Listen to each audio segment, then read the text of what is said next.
everybody, my name is Marie and I want to welcome you to another session of Your Best You.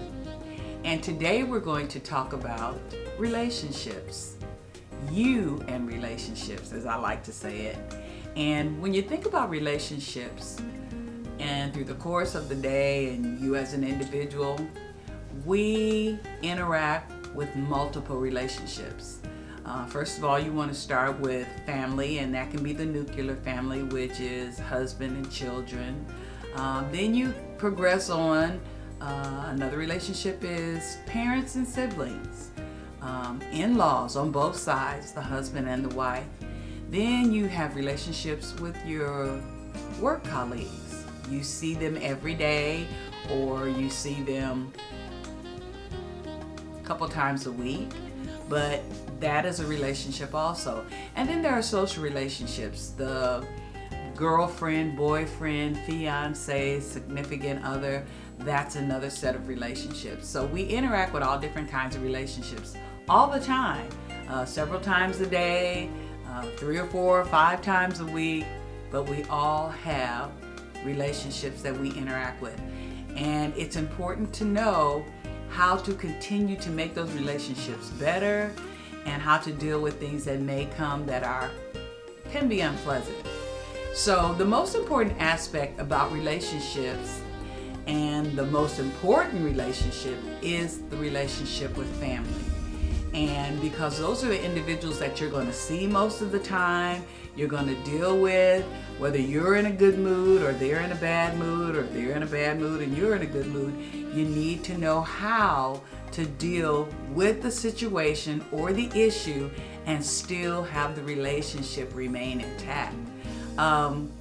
With the nuclear family, that can be a blended family, that can be a single parent family. They're just all kind of types of family.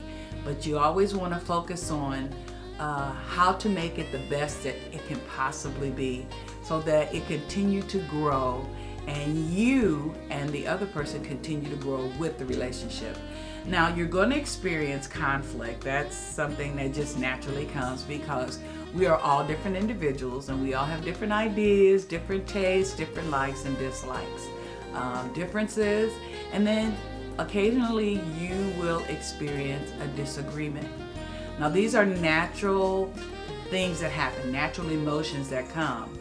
But the key to this is not to get so overly engrossed in the issue that you allow it to damage the relationship or even separate. And that can happen. Sometimes it takes moving away from each other, giving each other some space in the same house. Some person can go upstairs, maybe somebody can go in the basement, somebody can choose to read a book and just kind of step away. But give yourselves the chance to think about what's been said and think about ways that you can make it better. Don't sow into your feelings because you're angry. Yeah, that is it. But it should not stay anger. It should move on to the point where you're saying, okay, now, what can we do to make this better? And that's the most important thing. There are some key elements to improving your relationship and keeping it in a growing state. First of all, communication is key in every relationship. The more you express to each other, the better off you're going to be. You'll always know where each other is. Secondly, you must have respect, compromise, understanding, and patience. Those are major key elements for keeping the relationship together and stepping back and considering some things. Listen to each other, hear what's being said. Don't just listen to respond. Watch for and identify problems that may crop up early, especially with children and teenagers. You identify them, key in on them, sit down, talk to each other, and come to an agreement. Make and spend quality time together. Omit devices, technology devices, and make that time special. Pray with one another. Read the Bible and attend church as a family. And I know we're going through our little coronavirus thing, but anywhere you come together and pray and read the Bible, that is a sanctuary, that is a church. So you don't want to leave those things out. All of these elements are important.